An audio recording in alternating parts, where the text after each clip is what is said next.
Uma boa noite para todos.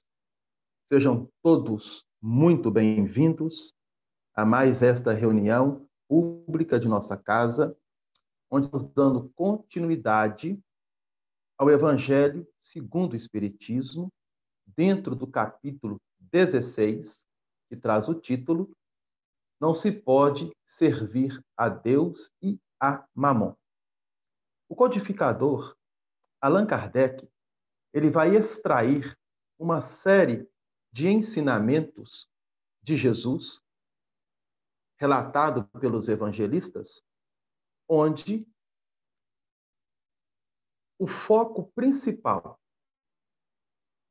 é entendermos que não podemos assumir atitudes no plano físico perante ao Pai, a Deus, às suas leis, e ao mesmo tempo nós nos perdermos diante dessa relação por tudo aquilo que a materialidade ela vai exercer ainda sobre nós. Então, o foco do capítulo 16 é fazer com que nós entendamos que somos espíritos imortais, que ainda necessitamos passar pela matéria, pela vida material e trabalhar no elemento material o nosso progresso. Então, Jesus, em diversas passagens, ele vai justamente nos dar indicativos de como buscar nos relacionarmos com o Pai de uma forma melhor. O item 5 do capítulo 16 é uma parábola narrada por Jesus, registrada pelo evangelista Lucas, no seu capítulo 16, versículos 19 a 31. E a parábola tem-se o título Parábola do Mal Rico ou Parábola do Rico e de Lázaro. Então, nós vamos ler para que possamos, então, depois entender o porquê que o codificador ele vai alocar essa passagem no capítulo 16 e o porquê que Jesus ensinou-nos esta parábola. Eu vou utilizar a leitura diretamente do texto bíblico na tradução do Haroldo Dutra Dias, pelo Conselho Espírita Internacional.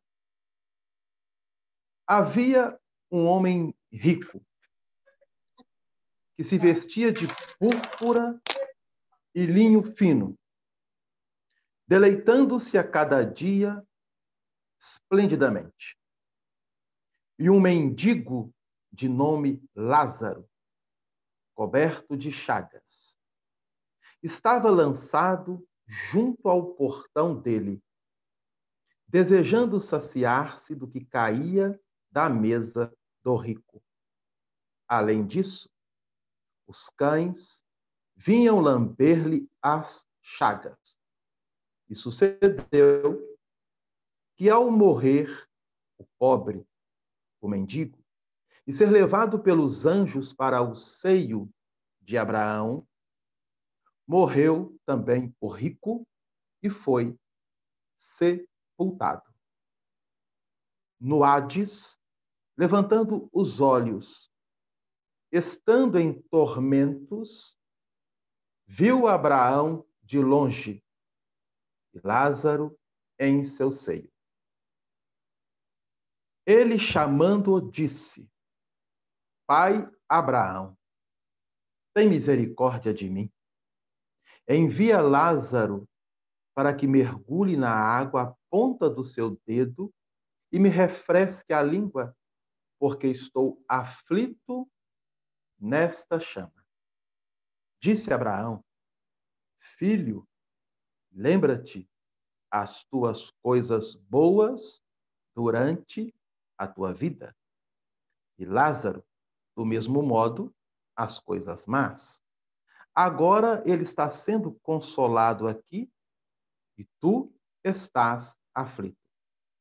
Além disso tudo, foi estabelecido um grande abismo entre nós e vós, a fim de que os que queiram atravessar daqui para vós não possam, nem atravessem de lá para nós.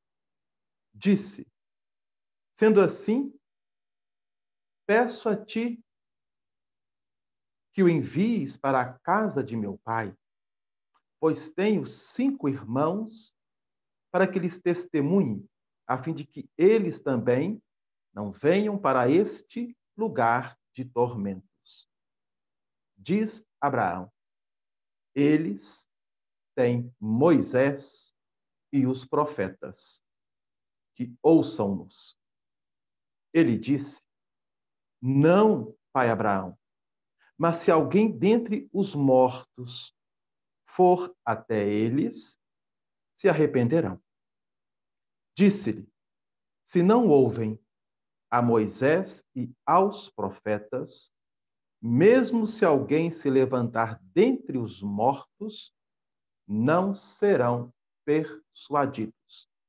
Então, esta é a parábola narrada por Jesus, registrada pelo evangelista Lucas, no capítulo 16, versículos 19 a 31, e que Allan Kardec, ele aloca dentro do capítulo 16 do Evangelho segundo o Espiritismo, no item 5. E qual é o foco principal de Allan Kardec trazer essa parábola, como outras que já foram trabalhadas aqui no encaminhamento do Evangelho segundo o Espiritismo?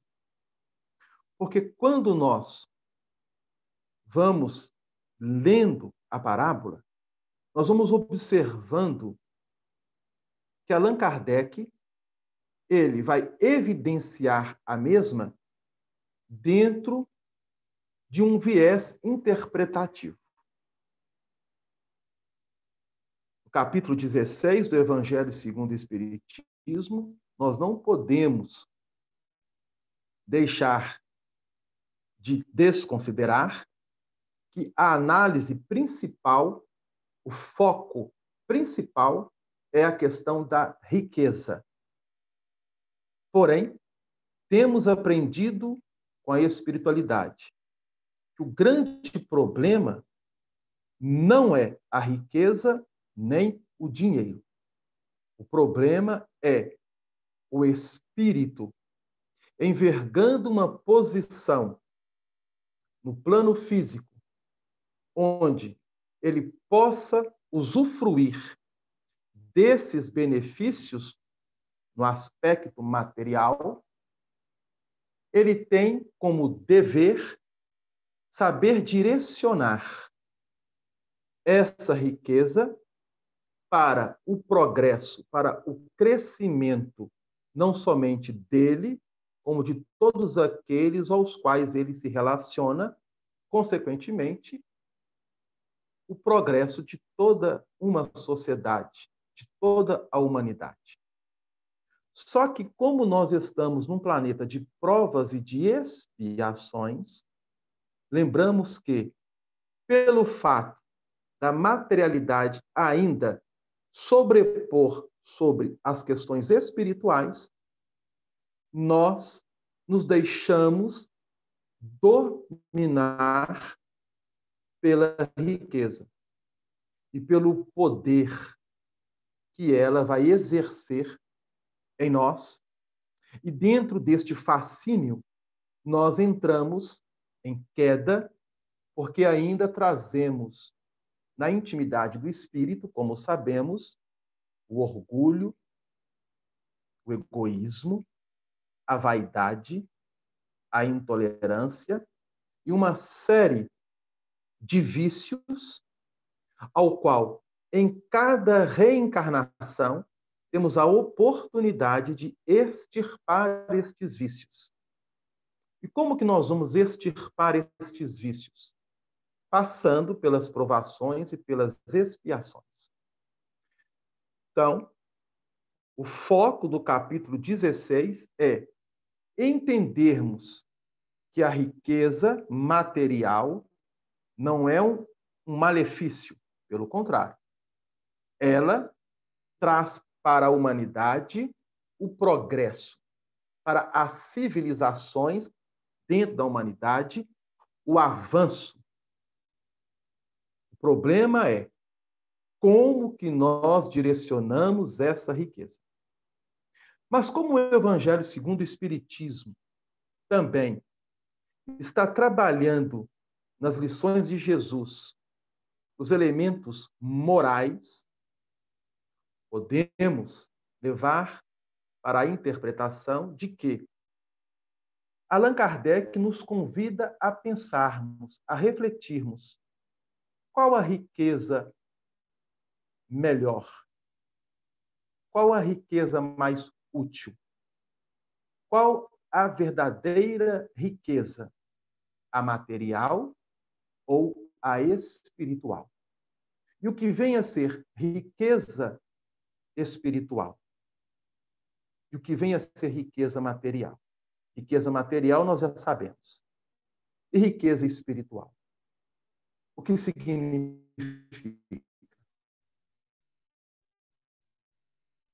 Como que nós podemos conquistar essa riqueza? Nessa parábola apresentada por Jesus e registrada pelo evangelista Lucas, ela nos convida justamente a repensarmos a nossa posição diante de uma existência ou de uma oportunidade dentro da reencarnação. Porque a parábola, ela é riquíssima, né? Utilizando o termo aí, e bastante abrangente. É preciso compreendermos o contexto dentro da narrativa de Jesus, lembrando que, numa ordem cronológica trazida pelo evangelista Lucas, vejam bem, nós estamos trazendo uma ordem cronológica do evangelista e não dos acontecimentos como se deram. Então, precisamos também ter esse entendimento. Mas, deste ponto de vista cronológico do evangelista Lucas, Jesus ele está se direcionando para a cidade de Jerusalém, com os seus apóstolos. E a cada cidadezinha por onde Jesus passou, grandes ensinamentos ele foi ministrando. O aspecto de Jesus se dirigir, ou direcionar, ou de se encaminhar para Jerusalém, nos apresenta um processo de subida do espírito, analisando pela linha moral e espiritual. Porque Jerusalém é uma cidade alta, que está muito acima do nível do mar em relação às outras cidades e regiões ali da Palestina. A tal ponto que, em uma das parábolas de Jesus, que é a do bom samaritano, lembrando aqui, Jesus coloca, e descia de Jerusalém para Jericó, dando a ideia de que Jerusalém está em cima e Jericó embaixo. E é justamente isso mesmo. Então, aqui Jesus está encaminhando-se para Jerusalém. Mas antes de chegar em Jerusalém, ele foi passando em diversas aldeias, cidades e ministrando ensinamento. E aqui, nesta parábola, especificamente, ele contou-a dentro de uma casa onde ele fora recebido por um fariseu. Lembrando que o fariseu tinha um conhecimento da lei e dos profetas. pois era um estudioso das Escrituras Sagradas. É importante nós frisarmos isso, porque quando nós analisamos as parábolas de Jesus, nós vamos observar que para cada espectador presente, Jesus, ele ministrava o ensinamento, dosando o ensinamento conforme o campo de recepção ou de receptividade desses espectadores, ou daqueles que ali se encontravam presentes. Estando Jesus na casa de um fariseu com os apóstolos, obviamente que os convidados desse fariseu eram selecionados. Eram pessoas letradas, pessoas instruídas, pessoas que tinham ou deveriam ter o conhecimento das Escrituras Sagradas de forma mais ampla e abrangente. E aí, Jesus, recebido com grande pompa pelo fariseu, ele narra algumas parábolas, dentre elas essa que nós lemos hoje. E essa parábola, ela é tão extraordinária, porque nós vamos encontrar nela, então vejam bem, nós vamos encontrar nesta parábola, dos versículos 19 a 31, os 15 princípios fundamentais da doutrina espírita. Todos os 15 princípios que fundamentam o espiritismo estão contidos nesta narrativa de Jesus registrada pelo evangelista Lucas.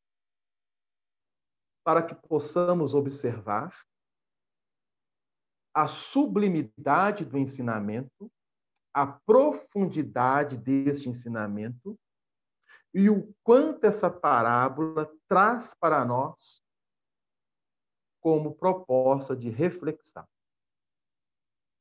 Bem, tranquilo? Adriano, como é que eu vou achar? Bom, fica aí o convite para que depois as pessoas possam estudar essa parábola e conectar e relacionar com os 15 princípios que fundamenta a doutrina espírita. Ok? Pois bem. Um outro aspecto interessante. O versículo 29,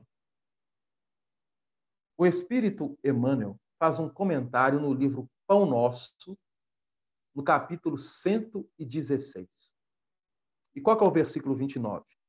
É quando o rico, no plano físico, desencarna e, ao chegar no plano espiritual, estando numa região não tão boa e que nós entendemos ser como uma região, vamos usar a terminologia espírita, umbralina, uma região de umbral, ele visualiza Abraão e pede a Abraão que envie mensageiros à casa de seu pai, do seu pai biológico, pois que ele tinha 5 irmãos. E que esses mensageiros alertem os irmãos das oportunidades que eles estão tendo na existência, a fim de não cometerem os mesmos erros que ele cometeu. E venha a passar necessidades, aflições, tormentos, quando deixar o corpo físico. Olha para você ver. E o que Abraão lhe diz? Eles têm Moisés e os profetas, que ouçam-nos. É o versículo 29. E Emmanuel faz um comentário deste versículo no livro Pão Nosso, capítulo 116. Tá? Depois, quem quiser dar uma lida, faça, é bastante interessante, porque Emmanuel ele está direcionando para um outro campo interpretativo. Porque a parábola, ela abre-se um leque para nós diante de inúmeras interpretações. Mas ela nos chama a atenção por um fato. Quando Jesus narra essa parábola, dentro da casa de um fariseu, estando os apóstolos, alguns discípulos e, obviamente, os convidados deste fariseu, sabemos, eram convidados selecionados para estarem ali. Jesus fala de um rico e de um mendigo. E chama-nos a atenção de que, em todas as parábolas de Jesus, com a exceção desta, vejam bem, todas as parábolas narradas por Jesus, com a exceção desta, ele dá nome a um dos personagens da parábola. Porque quando a narrativa é feita por parábolas, não é comum você citar um nome. Então vamos relembrar aqui algumas das parábolas. Jesus fala da do samaritano, do sacerdote, do levita, do samaritano, do ladrão, do homem que descia. De outras parábolas, como a do filho pródigo, Jesus fala dos dois filhos, mas não dá nome aos dois. E assim temos vários exemplos. Agora, essa, Jesus dá nome ao mendigo Lázaro. Por quê? Porque Jesus, numa narrativa em parábola, que abre-se um campo interpretativo, onde cada coração vai receber o ensinamento e cultivar com muito carinho sua intimidade no processo de entendimento e de crescimento a nível moral e espiritual, de repente ele dá nome ao mendigo, Lázaro. Por quê? Será que Jesus deu nome a este mendigo? É para pensar, é para refletir. Mas dentro da parábola, com os 15 princípios que fundamentam o Espiritismo, conforme eu disse, há nesta passagem, nós podemos entender o porquê que Jesus dá nome ao mendigo, Lázaro. Então vamos pegar o contexto. Jesus narra que havia um homem rico e que este homem, dos excessos de tudo aquilo que ele possuía e detinha, ele gozava a vida de tal forma que todos aqueles que tinham necessidades física, biológica, tal como o mendigo, fome, ele era indiferente. Porque na parábola, Jesus narra que Lázaro se servia das migalhas que caíam da mesa do rico, ou seja, das sobras dos banquetes que ele realizava, que ele se regalava. Agora vejam bem que coisa interessante. Lázaro, ele não entrava na casa deste rico. E na parábola Jesus diz que caía-se da mesa do rico. Como que Lázaro se servia dessas migalhas para se alimentar? Porque ele não entrava na casa. Olha que coisa interessante para nós analisarmos. E nem o rico levava para Lázaro aquilo que se sobrava. Mas como ele comia? Alguém levava. Quem? Não sabemos, porque Jesus não narrou. Mas deixa a interrogação de que, para que Lázaro se alimentasse dessas migalhas, ele não adentrava a casa do rico, porque o rico era indiferente para com Lázaro, mas o conhecia. Não somente o conhecia,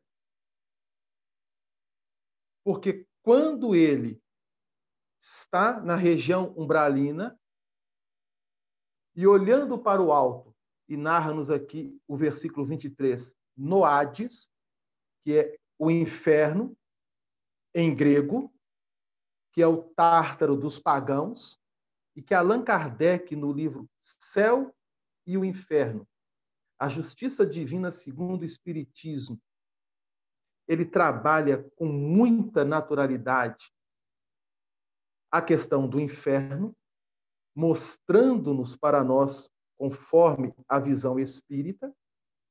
Nós vamos entender que o Hades era uma espécie de região infernal, de conhecimento dos pagãos e dos israelitas. Porque Jesus está na casa de um israelita, de um fariseu, de um judeu vinculado ao judaísmo. Alguém levava para Lázaro os restos da comida. Não sabemos quem. E muitos podem dizer, mas será que o rico ele não mandava alguém levar?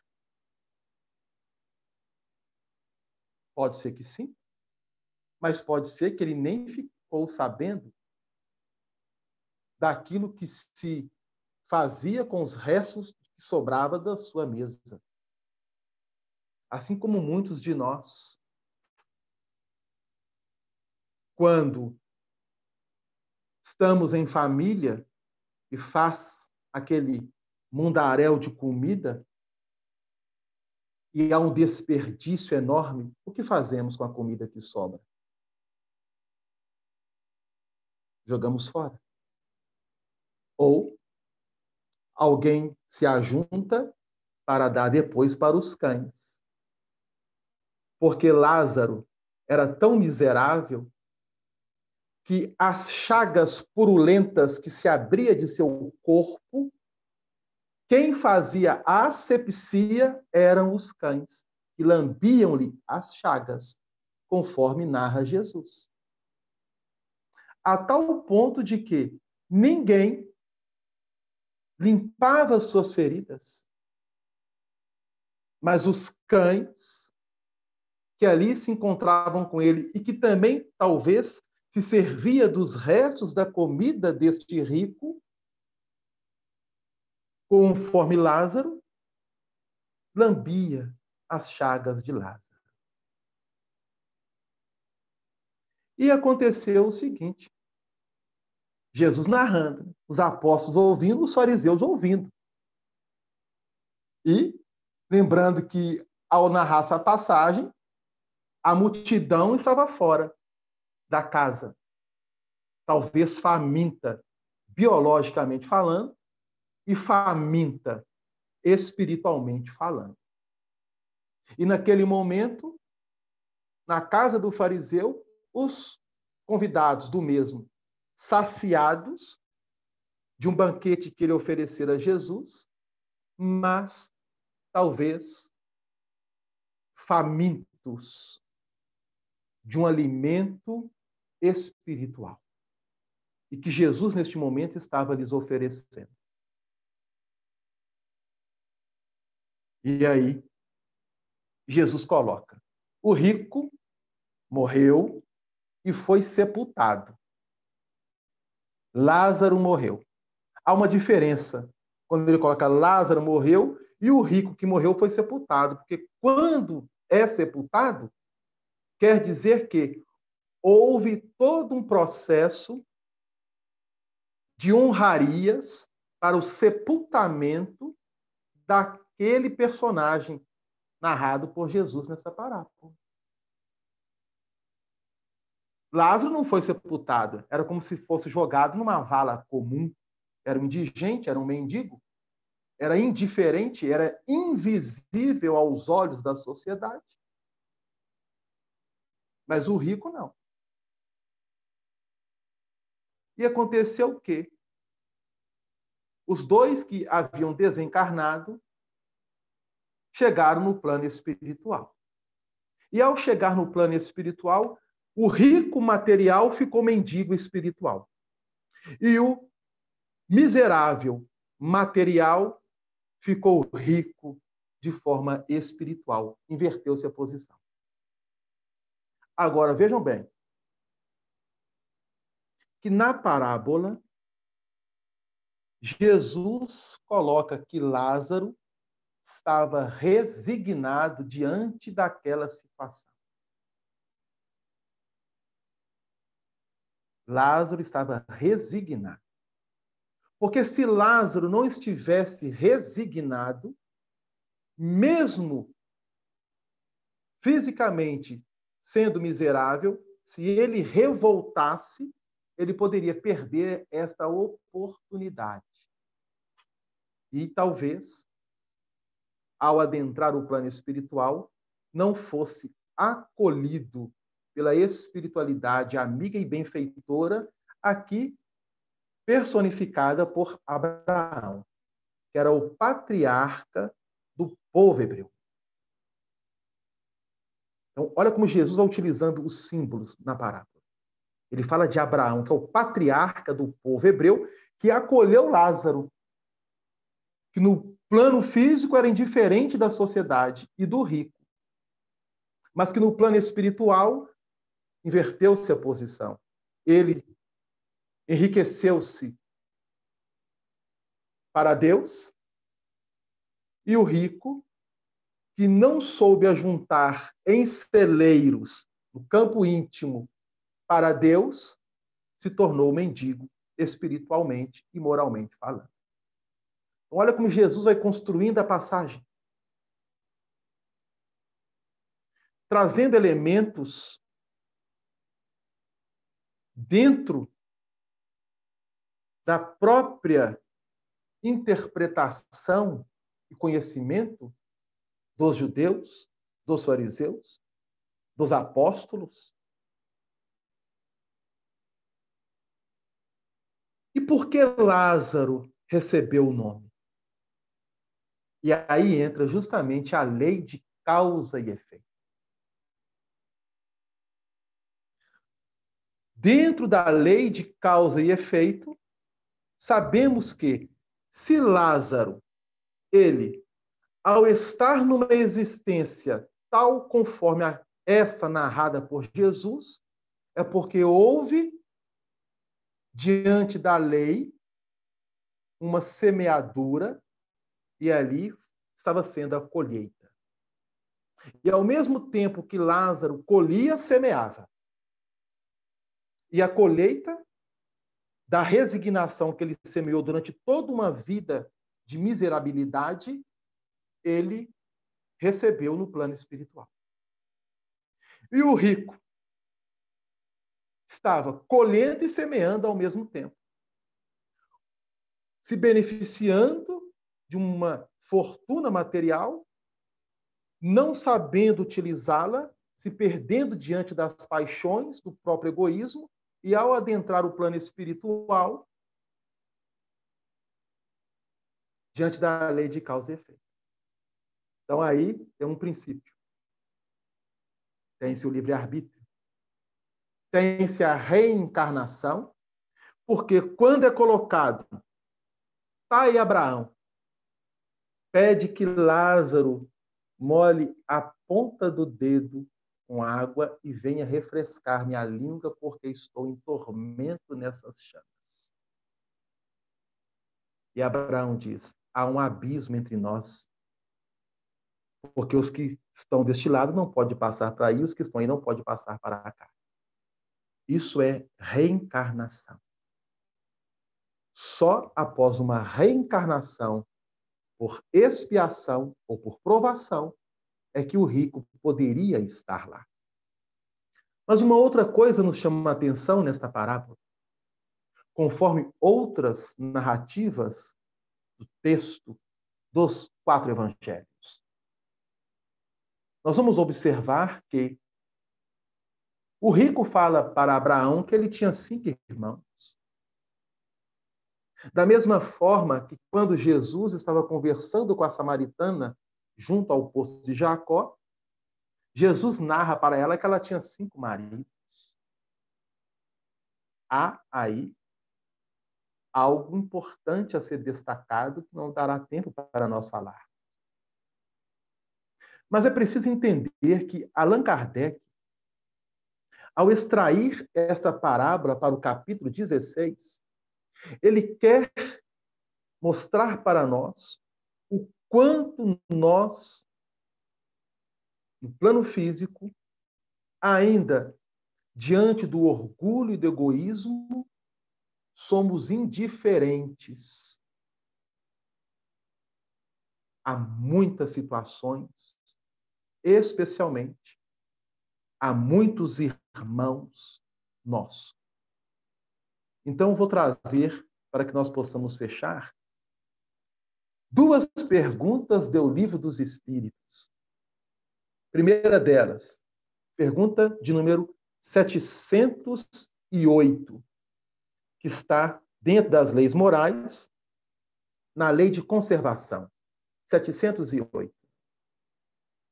Não há situações em que os meios de subsistência não dependem absolutamente da vontade do homem, e onde a privação do necessário, o mais imperioso, é uma consequência das circunstâncias?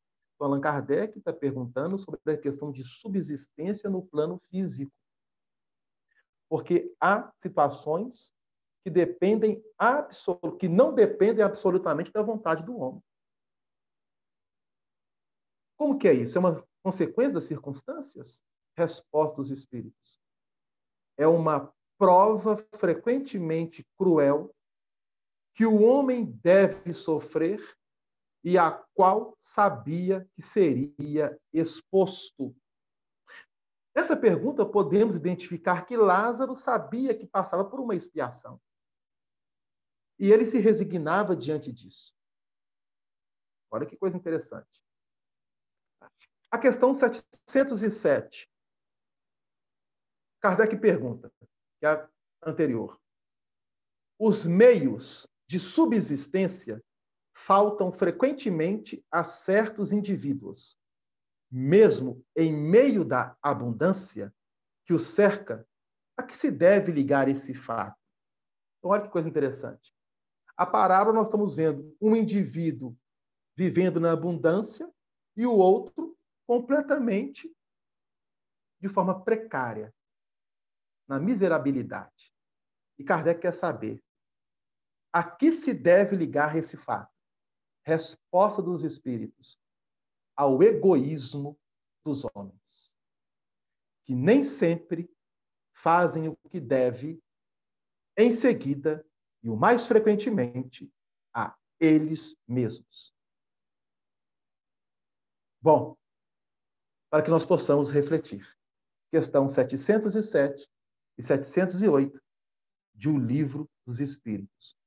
É uma parábola belíssima que nós convidamos todos a relerem, a estudarem e fazerem essa conexão com os 15 princípios que fundamenta a doutrina espírita, porque nesses versículos 19 a 31 do capítulo 16 de Lucas estão todos eles. Que Jesus possa nos abençoar. Nós vamos passar para a segunda parte da nossa reunião, chamando o nosso irmão Valdir e pedindo a ele que, no final, possa fazer a prece de encerramento. É com você, Valdir. Uma boa noite a todos. Ok. Boa noite, Delano. Boa noite a todos. Né? Muito obrigado, Delano, aí pelo estudo. E obrigado a todos, né, pela presença aí. Vamos agradecendo a Jesus, mais uma vez, pela presença, pela oportunidade. Eu queria deixar alerta que aqui está chovendo muito agora. A chuva que passou pela casa de vocês aí mais cedo, chegou aqui agora. Então, Delano, fica de olho aí, viu, que se cair aqui, Está só chovendo por enquanto, mas se cair, vocês assumem, tá bom? Tranquilo, pode ficar tranquilo. Bom, então nós vamos continuar nosso estudo agora com o Livro dos Espíritos, né? Estamos na questão 967, que está tratando da natureza das penas e dos gozos futuros. E eu não pude deixar de perceber uma mensagem que tem aqui no livro, o Evangelho por Emmanuel, tem uma mensagem relativa a esse assunto que o Delan está tratando aí, que é riquíssimo. O que ele diz aqui, num comentário que o Emmanuel faz ao versículo 25? Já vou até aproveitar isso aqui. Ele fala assim, o Lázaro e o rico. Recordemos a lição de Jesus na parábola para que não lhe percamos a bênção do conteúdo. Não se ergueu Lázaro ao paraíso porque fosse pobre, e nem desceu o rico aos abismos da sombra porque houvesse granjeado a fortuna entre os homens. Então, a natureza das penas e dos gozos futuros, ele está colocando, um não subiu porque era pobre e o outro não desceu porque era rico. O primeiro elevou-se à glória de Abraão pela humildade com que se portou na provação recebida. Já foi o Delan, já até comentou. Arrojou-se o segundo ao ser atormentado das trevas pela displicência com que usufruiu a posição e o dinheiro que o mundo lhe oferecia. Enquanto o rico se trajava de linho e púrpura, exibia Lázaro as chagas que lhe cobriam a carne. E enquanto o afortunado companheiro se banqueteava feliz, sem lembrar-se do irmão desditoso que ele visitava à porta, conformava-se Lázaro, sofredor, com o espinheiro de angústia que as circunstâncias impunham à sensibilidade, incapaz de amaldiçoar o vizinho, gozador, indiferente e surdo aos seus rogos. O problema, pois, do céu para Lázaro e da expiação para o rico é de simples atitude, induzindo-nos a meditar nas oportunidades de progresso e sublimação que o Senhor nos confere, para que o tempo amanhã não nos encontre categorizados à condição de réus em nós mesmos. Não nos esqueçamos ainda de que os dois, embora separados por desfiladeiros intransponíveis na alegria celeste e no sofrimento infernal, podiam comunicar-se entre si, entendendo-se um com o outro. Não ouvides assim que na abundância ou na carência, na mordomia ou na subalternidade, sempre somos depositários da confiança de Deus e que somente a nossa atitude para com a ascensão à luz e o nosso definitivo afastamento do mal. Essa mensagem está na revista Reformador, de julho de 1958. E está também no livro que chama Escrínio de Luz, que é também ditado ao Chico, né? Com pequenas alterações. Eu achei interessante lembrar, porque a gente, de repente, vê a interligação entre o assunto do Evangelho e o assunto do Livro dos Espíritos. O Delan citou as questões 707 e 708 do Livro dos Espíritos, que está ligado, e agora, do assunto de hoje, a gente vê que há uma ligação de assuntos. Porque o que o Kardec pergunta? Na 967. Em que consiste a felicidade dos bons espíritos? Então, resposta: em conhecerem todas as coisas, em não sentirem ódio, nem ciúme, nem inveja, nem ambição, nem qualquer das paixões que ocasionam a desgraça dos homens. O amor que os une lhes é fonte de suprema felicidade. não experimentam as necessidades, nem os sofrimentos, nem as angústias da vida material. São felizes pelo bem que fazem. Contudo, a felicidade dos espíritos é proporcional à elevação de cada um. Somente os puros espíritos gozam, exato, da felicidade suprema, mas nem todos os outros são infelizes. Entre os maus e os perfeitos, há uma infinidade de graus em que os gozos são relativos ao estado moral. Os que já estão bastante adiantados compreendem a aventura dos que os precederam e aspiram a alcançá-la. Mas esta aspiração lhes constitui uma causa de emulação e não de ciúme.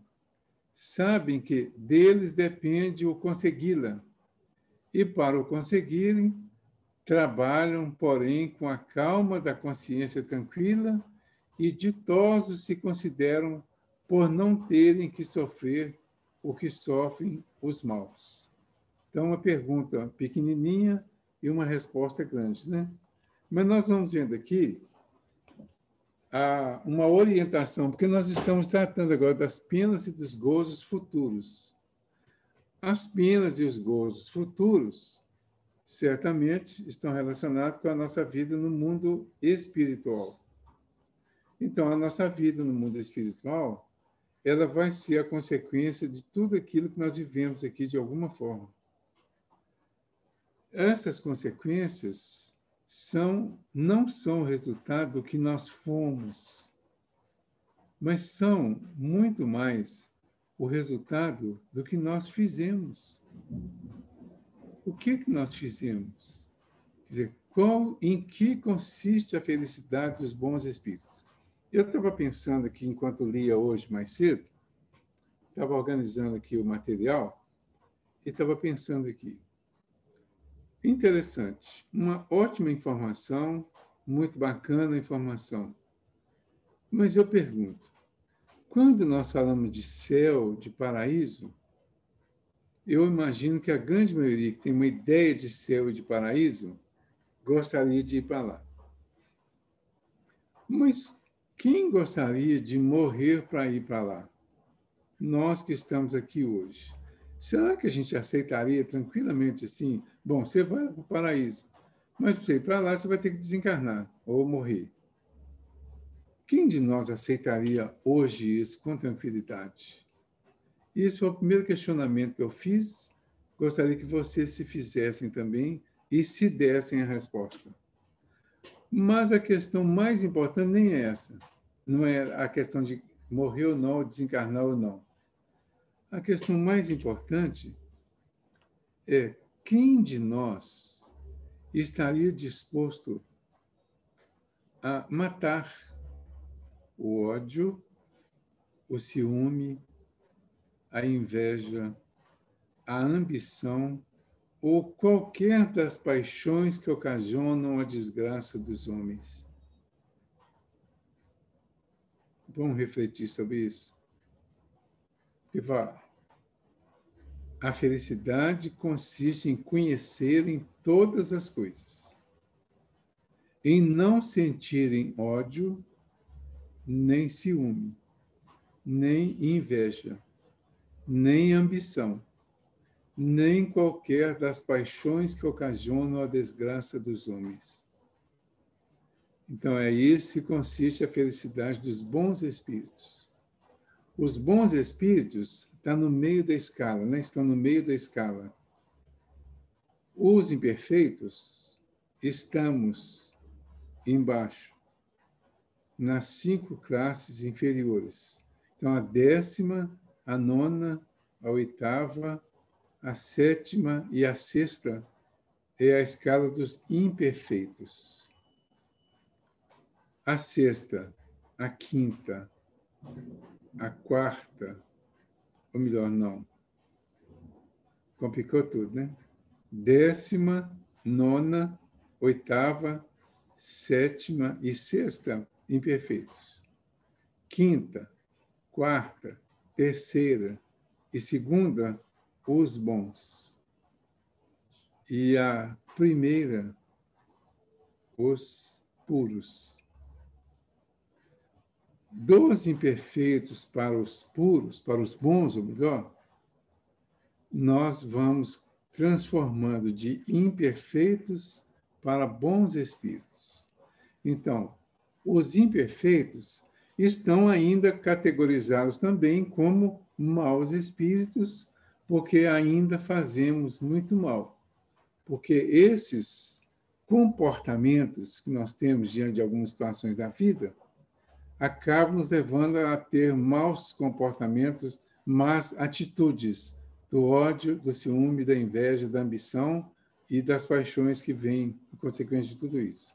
Bom, a minha pergunta e a minha proposta para que nós reflitamos sobre isso é: será que estamos realmente dispostos a trabalhar tudo isso? Será que ainda não estamos justificando muito o ódio, o ciúme, a inveja, a ambição? E às vezes de uma forma muito sutil. Ah, mas eu ainda sou imperfeito. Ah, eu ainda sou uma pessoa muito... A gente fala, né? Eu ainda sou uma pessoa muito orgulhosa. Eu ainda sou muito egoísta. E depois de um tempo, orgulho e egoísmo passa a ser tratado quase como virtude. E a gente esquece que essa conscientização é para transformação, é para mudar isso, é para se livrar disso. Mas para se livrar disso, vai precisar de esforço. Esse esforço que livra do egoísmo, do ódio, do ciúme, da inveja, da ambição, esse esforço não é um esforço de simplesmente achar uma justificativa ou achar uma explicação. É um esforço de transformação. Eu estou assim, mas eu não sou assim. Eu não fui criado assim. Eu fui criado para ser bom, para ser puro, e eu estou no processo de purificação. Mas quem me purifica não é Deus. Quem me purifica não é Jesus. Quem me purifica sou eu, com os ensinamentos que Jesus deixou. Se eu ficar justificando esses meus comportamentos no dia a dia, com uma série de informações, com uma série de explicações que existem, eu vou continuar do mesmo jeito. Então, ele continua aqui, ó. O amor que os une, os espíritos bons, lhes é fonte de suprema felicidade. Não experimentam as necessidades, nem os sofrimentos, nem as angústias da vida material. Quem passasse e visse Lázaro na porta do rico, mendigando, todo chagado, ia morrer de pena do Lázaro, achando que ele poderia estar sofrendo muito. Mas se o Lázaro estivesse nessa condição de espírito bom, ele não estaria sofrendo, ele poderia estar sentindo dor.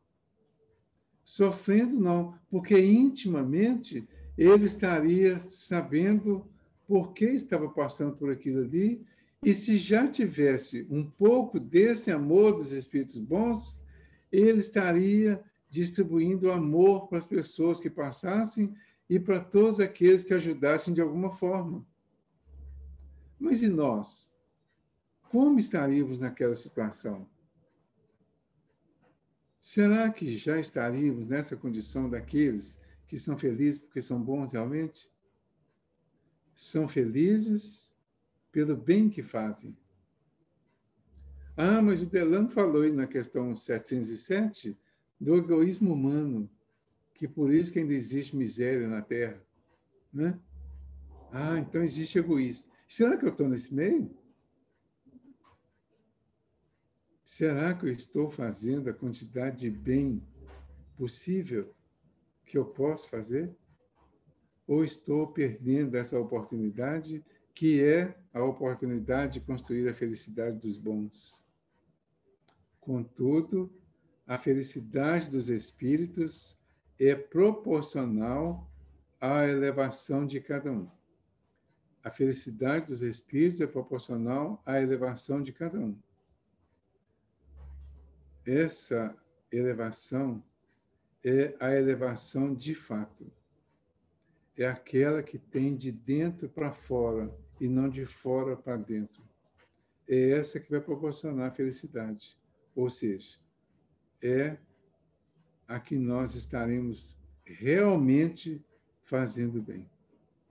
Aí eles continuam aqui, né? Somente os puros espíritos gozam, é exato, da felicidade suprema, mas nem todos os outros são infelizes. Então, aqueles que estão nos 4 penúltimos, vamos colocar assim, os 4 penúltimos lugares da escala, eles não estão no gozo total com os puros, que está lá no primeiro lugar da escala. Mas eles não são maus, eles já são bons, já fazem o bem, já entenderam o bem. E não é difícil comparar, não. E nesse caso nós podemos comparar conosco, em algumas situações. Podemos fazer essa comparação se tivermos coragem de fazer isso. Então, nós não temos momentos em que fazemos o bem? Todos nós aqui já fazemos o bem de alguma forma. O que a gente precisa ver é a quantidade de bem que estamos fazendo e para os outros e para nós. Porque muitos que estamos aqui agora nessa condição, nós fazemos o bem, mas não sabemos valorizar o bem que fazemos aos outros. Para que esse bem que fazemos aos outros faça bem a nós também. Quem faz o bem para os outros e consegue valorizar esse bem que faz nas mesmas proporções, sentirá essa felicidade relativa, que já é definitiva. Mas aqueles que fazem para os outros, mas que ainda não conseguem valorizar o bem para si mesmos, esses ainda não estão bem. Esses ainda não conseguem ser felizes. Então, quando eu faço o bem para o miserável, lá, para o mendigo, eu preciso entender o momento dele, a importância daquele momento que ele está vivendo e a importância do bem que ele me faz estando ali, me oferecendo a oportunidade de fazer bem a ele e a mim também. Mas se eu só vejo a chaga dele, o sofrimento dele, a dor dele, a miséria dele e o egoísmo da sociedade, eu não faço bem para mim. Eu estou vendo só o lado podre, o lado ruim da vida, das situações. Assim, em todas as circunstâncias, ver o bem que nós fazemos discretamente não tem nada de errado. O que fica inadequado é quando nós saímos por aí falando do bem que fazemos. Aí sim que Jesus recomendou para não permitir que a mão esquerda veja o que faz a direita. Mas se nós valorizamos aquilo que fazemos, dando o devido valor, isso é necessário. Porque se eu não consigo fazer isso, eu não consigo ser feliz em momento algum, eu não consigo valorizar nada de bom da vida. E se eu não conseguir fazer isso, a vida para mim vai ser uma desgraça cada vez maior, mesmo eu estando fazendo alguma coisa boa. Entenderam assim, o detalhe disso aí? Entre os maus e os perfeitos, há uma infinidade de graus, em que os gozos são relativos ao estado moral. Ok. Os que já estão bastante adiantados compreendem a ventura dos que os precederam e aspiram a alcançá-la. Esse é outro ponto importante. Quem nos precedeu assim com tranquilidade que nós podemos imaginar?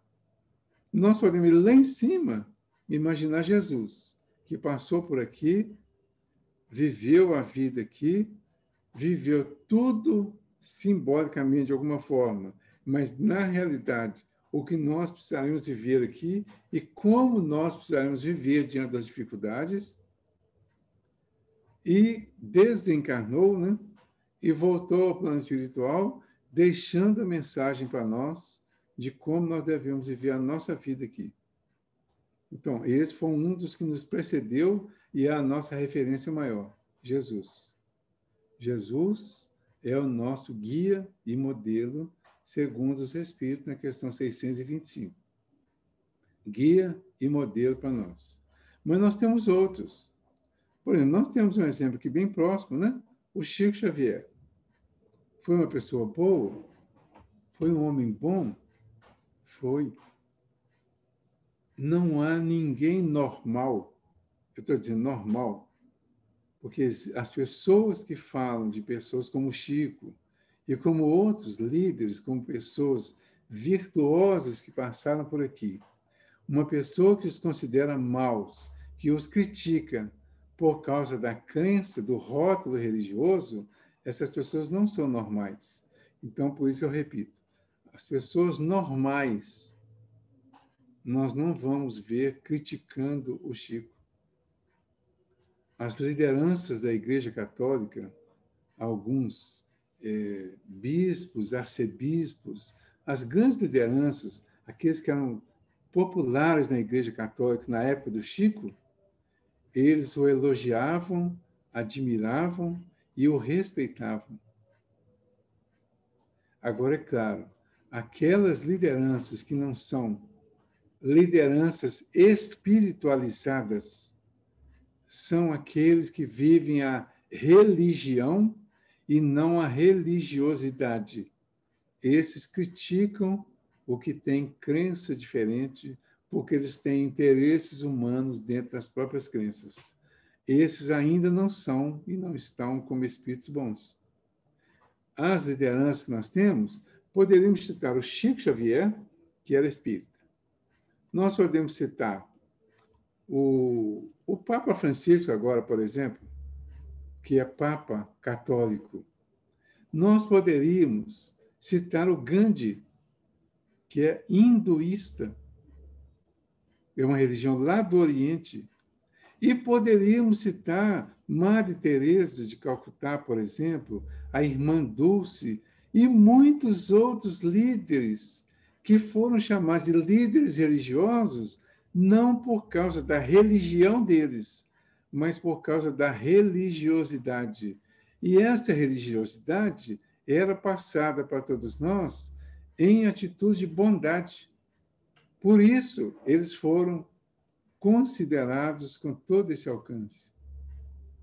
Então, ele fala que os que já estão bastante adiantados, compreendem a aventura dos que os precederam e aspiram a alcançá-la.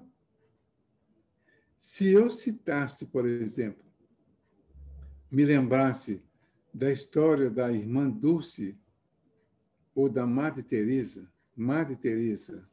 um grande industrial riquíssimo, vai fazer uma visita no ambiente onde ela cuidava dos leprosos e ele diz a ela que não faria aquilo por dinheiro nenhum no mundo. E ela diz que ela também não. Que ela não fazia aquilo por dinheiro, ela fazia por amor.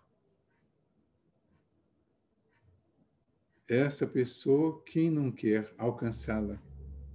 Quem não quer imitá-la? Mas de verdade. Quem não quer sentir e ter a tranquilidade de falar o que ela falou, como ela falou? Diz o Divaldo, numa palestra, que ela estava voltando para a clausura no convento e encontrou diante dela, na entrada do convento, o retrato de Jesus. E ela diz que, naquele momento, ela teve a impressão que Jesus conversava com ela. E ela tenta entender o que Jesus dizia. E ele dizia a ela que lá não era mais o lugar dela, que lá fora tinha muita dor, muito sofrimento, muita doença. A Índia tinha uma população enorme de leprosos. E eles estavam sendo varridos, ainda vivos, para um monte de outras pessoas mortas e semi-mortas, porque eles não tinham condições de resgatar todas aquelas pessoas, separar, enterrar os já mortos e cuidar dos ainda vivos até que eles morressem. E ela entendeu essa mensagem e, a partir daí, ela saiu e foi para a rua cuidar dos leprosos. E foi aí que ela disse que realmente encontrou Jesus e entendeu o que Jesus queria dela. Essa pessoa, todos nós gostaríamos, aspiraríamos a alcançá-la. Eles nos precederam e deixaram um grande exemplo para nós. Nós ainda temos o Bezerra de Menezes também, que foi espírita, que teve diversas oportunidades aqui, viveu em diversas funções, profissões, e foi íntegro em todas elas. Quem de nós não gostaria de ter sido um político como o Bezerra de Menezes foi? Quem de nós não gostaria de ser um militar como ele foi? E quem de nós não gostaria de ser um médico como ele foi, no sentido moral? Mas poucos de nós, talvez, gostariam de ser o médico que ele foi, que no dia que morreu, precisaram fazer uma coleta para enterrar o corpo dele. Então, são essas questões que nós precisamos rever. Ou ver, analisar. Analisar por quê? Os que já estão bastante adiantados compreendem a aventura dos que os precederam e aspiram a alcançá-la. Mas esta aspiração lhes constitui uma causa de emulação, de incentivo, e não de ciúme. Então, aquele que já é bom, ele jamais imaginaria querer ser como um desses citados por ciúme, por inveja. Gostaria de ser não como ele, mas especificamente crescer tanto quanto e até mais. Porque a proposta que Jesus deixou para nós aqui é que nós poderíamos fazer tudo o que ele fez e muito mais. Então, podemos fazer o que Jesus fez e muito mais, mas vai depender desse nosso desejo ou da nossa decisão de querer nos livrar daqueles pequenos detalhezinhos da vida, né? Do ódio, do ciúme, da inveja, da ambição e as paixões que ocasionam as desgraças humanas. Será que já estamos livres de tudo isso? Caso a pensar, né? Não é isso? Temos que pensar muito. Bom. Deixa eu ver qual que é a próxima questão aqui. Alguém quer falar alguma coisa? Ele finaliza aqui dizendo assim, sabem que deles depende o consegui-la. Vamos dizer isso para nós. Sabemos que de nós depende conseguir. E para conseguir, precisamos trabalhar. Porém, com a calma da consciência tranquila e ditosos se considera, ou seja, ditosos os considerarmos por não termos que sofrer o que sofrem os maus. Quando estivermos passando pelas dificuldades, mas construindo o bem, nós já teremos a tranquilidade de sentir que, ou a felicidade de dizer a nós mesmos que já não teremos que sofrer o que sofrem os maus. Por quê? Já somos bons, já estamos bons, já estamos vivendo a bondade que é da nossa característica. E na questão 968, ele pergunta assim, se tais entre as condições da felicidade dos bons espíritos, a ausência das necessidades materiais. Mas a satisfação dessas necessidades não representa para o homem uma fonte de gozos?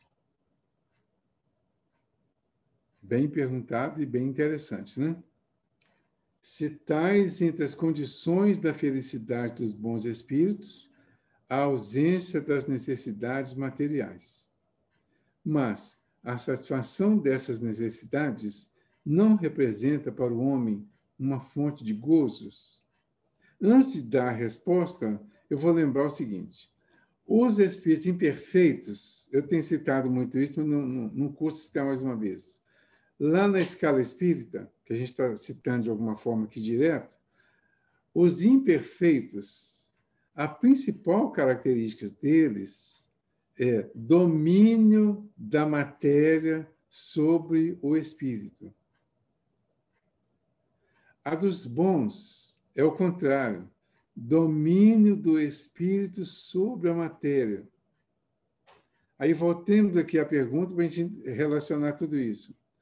Citais entre as condições da felicidade dos bons espíritos a ausência das necessidades materiais, ou seja, a ausência da necessidade de ser dominado pela matéria, pelos princípios materiais. Mas a satisfação dessas necessidades não representa para o homem uma fonte de gozos? Sim, respondeu aqui o Espírito. Gozo do animal. Por quê? O gozo do animal é o gozo do homem que ainda está totalmente dependente da vida material, das coisas da vida material, ou seja, está dominado pelas coisas da vida material. Então, ele está naquela condição de animal. Nós somos aqui definidos pela ciência como animais racionais. Aí veio um filósofo aí que disse que nós somos hominais e abrandou. Acontece que o hominal é o espírito que deixou a condição de animal irracional e entrou na condição de animal racional. Ele só assume realmente a condição de hominal quando ele percorre toda essa escala do animal e do hominal até atingir a condição inversa. Então, quando Jesus fala do Filho do Homem, ele está falando do Espírito que atingiu a sua humanidade porque percorreu todos os degraus dessa escala do imperfeito, se libertando do animal que é dominado pela matéria e construindo o hominal, o homem que agora passa a dominar a matéria. Então, o homem que já domina a matéria, ele também terá uma satisfação com as conquistas materiais quando estiver aqui no mundo material. Mas ele não se deixará escravizar pelo mundo material. Ele estará com o domínio espiritual sobre as coisas. Então, voltando à resposta, sim, gozo do animal. Quando não pode satisfazer a essas necessidades, passas por uma tortura. Sim, porque estamos dominados pela matéria. Então, há um gozo em poder comprar um carro novo, uma casa nova, em poder adquirir bens, em poder ter investimentos, em poder ter coisas que nos colocam, às vezes, numa situação bem privilegiada, entre aspas, aqui no mundo material? Sim. Tem alguma coisa de errado nisso? Não. Lembra da mensagem? O que levou para o céu o pobre e para o inferno o rico não foi o fato de ser pobre ou rico. Foi o comportamento, foi o que fizeram. Então, ser rico e ser pobre não é condição para ir para o céu ou para o inferno. O Zaqueu era rico. O estudo da semana passada foi do Zaqueu. E o Zaqueu era rico. Mas o Zaqueu se comportava como um homem que não era dominado pela matéria. Por isso, quando ele chega em casa com Jesus, ouvindo aquele murmúrio da multidão, dizendo que ele era uma pessoa de má vida, que Jesus ia pernoitar na casa dele, ele se vira para a multidão e fala com a multidão diante de Jesus. Dou a metade dos meus bens aos pobres. Aí eu pergunto de novo, quem de nós aqui dá a metade dos seus bens aos pobres. Se alguém comprovar que eu lesei alguém em alguma coisa, eu devolvo 4 vezes mais. Alguém de nós faz isso? Entenderam a diferença? Então, esse que é rico, mas está dominando a riqueza, que está dominando o bem material, está administrando, mas não está escravizado a ele, esse pode estar na condição e viver a felicidade dos espíritos bons. Mas aquele que ainda está escravizado, que ainda terá essa tortura quando tiver qualquer revés, então esse ainda está na condição que diz aqui, do gozo do animal. Do gozo, não é do animal, né? De repente, comparar o homem com o animal em algumas situações é até ruim para os animais, né? Mas é o animal do sentido de animalizado ainda, de estar no processo de passar de animalização para humanização. Então, Jesus diz, dos nascidos de mulher, não tem ninguém na terra maior do que João Batista. Mas ele ainda é o menor lá no reino dos céus. Os nascidos de mulher. Todos os nascidos na terra são nascidos de mulher. Vamos dizer todos, mas a grande maioria, todos é exagero, né?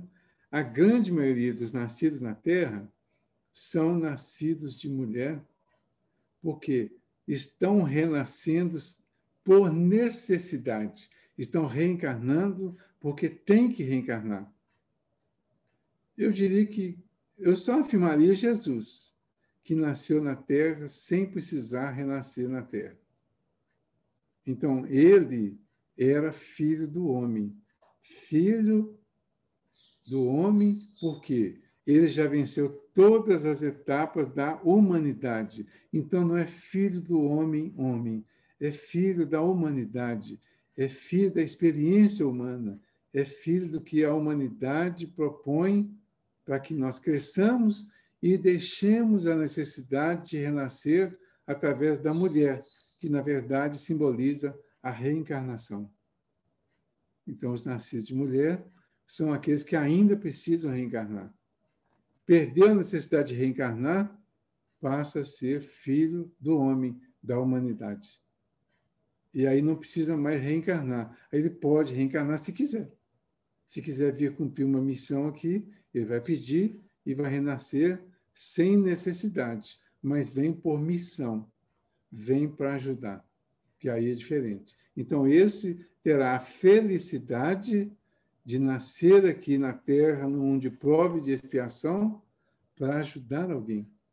É o caso da Alcione, por exemplo, no livro Renúncia, que nasceu aqui para ajudar uma pessoa, mas que ajudou a muitos outros.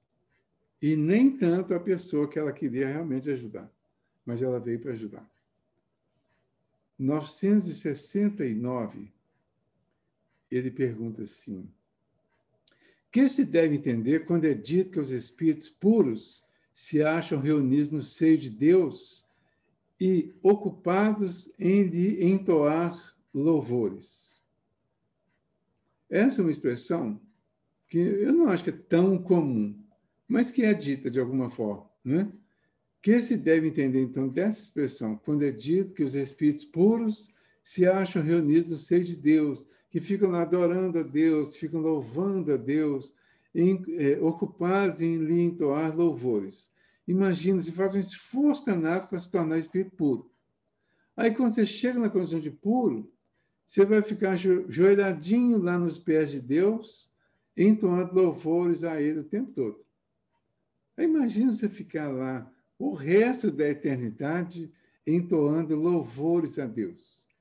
É bom a gente reforçar essa ideia para a gente ver que essa ideia é simbólica. Aí o que eles respondem? É uma alegoria, é uma fantasia, é uma ideia, vamos dizer assim, uma forma de ensinamento como a parábola é uma forma de ensinamento, isso também é uma alegoria para mostrar para as pessoas que existe uma felicidade de chegar até Deus.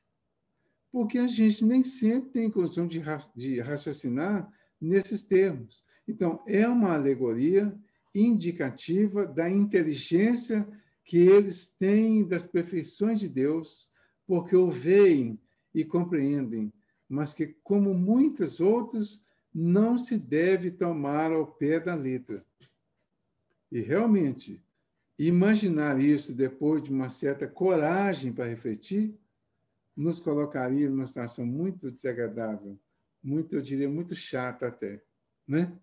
Então, no Sermão da Montanha, lá no versículo 8 do capítulo 5, bem-aventurados os puros de coração, porque eles verão a Deus.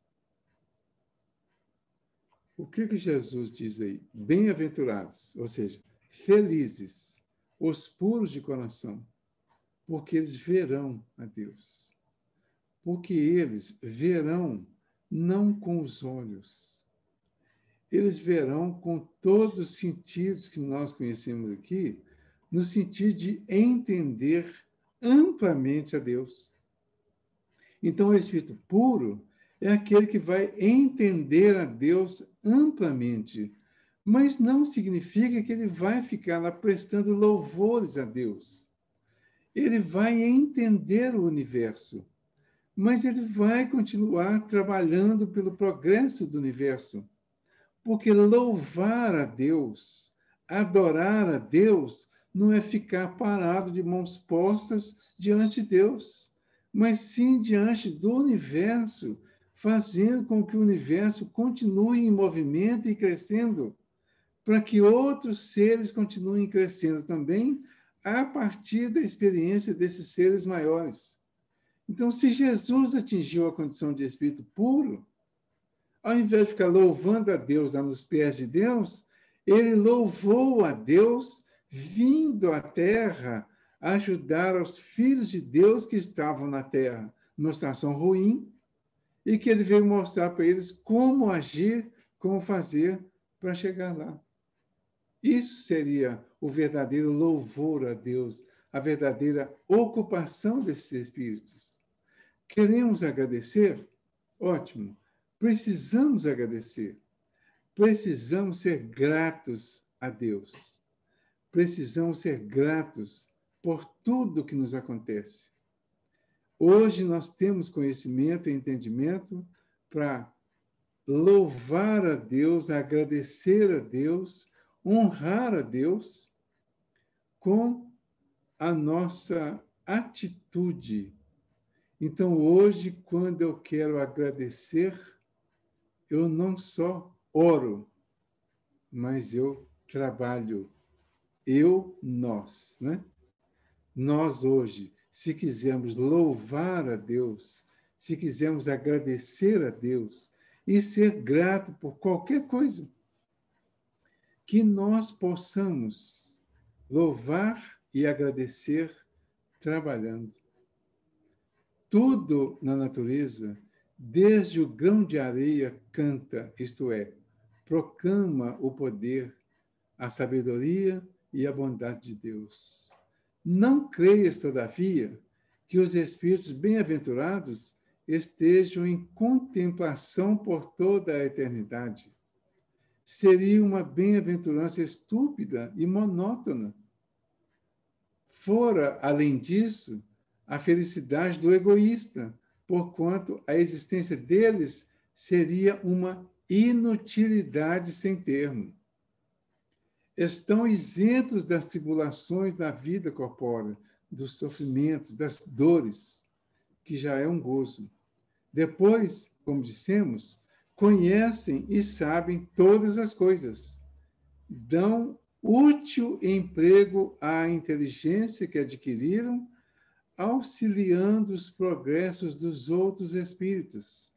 Essa é a sua ocupação, que ao mesmo tempo é um gozo. Então, a felicidade desses espíritos é estar ajudando, estar levantando outros, Bezerra de Menezes acorda no plano espiritual logo após a desencarnação. Houve um tumulto, um alarido lá fora, entrando pela janela. Ele pergunta, o que é isso? E eles dizem, é uma multidão que vem te agradecer pelo bem que você fez a todos eles. E em um momento seguinte, ele recebe um convite da Virgem Maria, de que ele era devoto, dizendo a ele que já estava pronto para ascender a planos mais elevados. E ele pede a ela respeitosamente que não, que ele gostaria de ficar ligado à Terra enquanto houvesse dor e sofrimento na Terra. E ele está ainda hoje na Terra nos ajudando, cuidando de nós. Já é um espírito bem elevado. Já é um espírito bom, com certeza. Mas como que ele louva a Deus, sendo um espírito bom? Ele louva a Deus cuidando de nós, os filhos de Deus, que estamos aqui em dores e sofrimentos. Então, essa é a felicidade dos espíritos bons. Isso é o que nós precisamos trabalhar para atingir os nossos objetivos espirituais. Ou seja, renunciar às coisas que ainda vivemos e ficamos justificando e buscar aquilo que realmente é interessante para o crescimento do espírito. O Delano disse que era para eu fazer a prece, mas já que a gente está falando de homem de bem, eu estou com uma letra aqui na mão que eu acho que vocês vão achar interessante também. Chama O Homem Bom. Vai como um vento solto numa campina, desliza na relva verde e vai subindo pela colina. Todas as folhas secas viram tapete aqui neste chão, nos pés desse homem bom, que só tem amor no seu coração. Vê outra madrugada que vem chegando, fala com os passarinhos, brinca com as flores, vai meditando. Ele é um mensageiro da alegria e jamais da dor. Quer a felicidade da humanidade, seja onde for. Ele é uma pessoa que ama e perdoa e não vê a quem. Anda pelos caminhos, levando a paz, ajudando alguém. Por todos os lugares, cruzando os mares, fazendo bem, ele é um homem bom. Distribui amor e tudo o que tem. Cheio de amor e fé, ele é o nosso irmão, aquele grande amigo que no perigo estende a mão. Tem no olhar a calma, tem luz na alma e na sua voz, tem sempre uma palavra de amor e paz para dizer para nós. Sabe tudo o que diz o livro sagrado e tudo o que ele ensina em seu coração ele tem guardado. Quem sabe o nome dele, se é Pedro ou Paulo ou se é João, só sei que é um homem bom, porque tem Jesus no seu coração. Ele é uma pessoa que ama e perdoa e não vê a quem. Anda pelos caminhos, levando a paz, ajudando alguém. Por todos os lugares, cruzando os mares, fazendo o bem. Ele é um homem bom, distribui amor e tudo que tem. É uma música do Roberto Carlos que chama O Homem Bom, que dizem que foi feita para o Chico Xavier. Dizem, eu não posso afirmar isso. Então, agradecemos a Jesus pela oportunidade que temos de ser homens bons e homens de bem. Que possamos trabalhar o bem, buscar o bem, incentivar o bem, fazer o bem com todas as nossas forças, em todas as circunstâncias, e ao invés de falar do mal, de ser contra o mal, ser contra o que é mal, sejamos a favor do bem, a favor do bom, a favor do melhor. e só assim nós constituiremos a felicidade dos justos, aquela felicidade que não terá mais fim. Nós agradecemos pela oportunidade deste momento, por este encontro, pela presença amiga de todos os encarnados e desencarnados. Agradecemos a Jesus, aos nossos amigos maiores, pela felicidade que nos proporcionam neste momento e que nós possamos fazer com que essa felicidade se amplie através do bem que nós pudermos fazer a todos aqueles que se encontrarem conosco, independente de saber a quem. Obrigado, Jesus. Obrigado, amigos do Cantinho, tanto encarnados como desencarnados. Que a paz e o amor de Jesus esteja com todos nós. Obrigado a todos.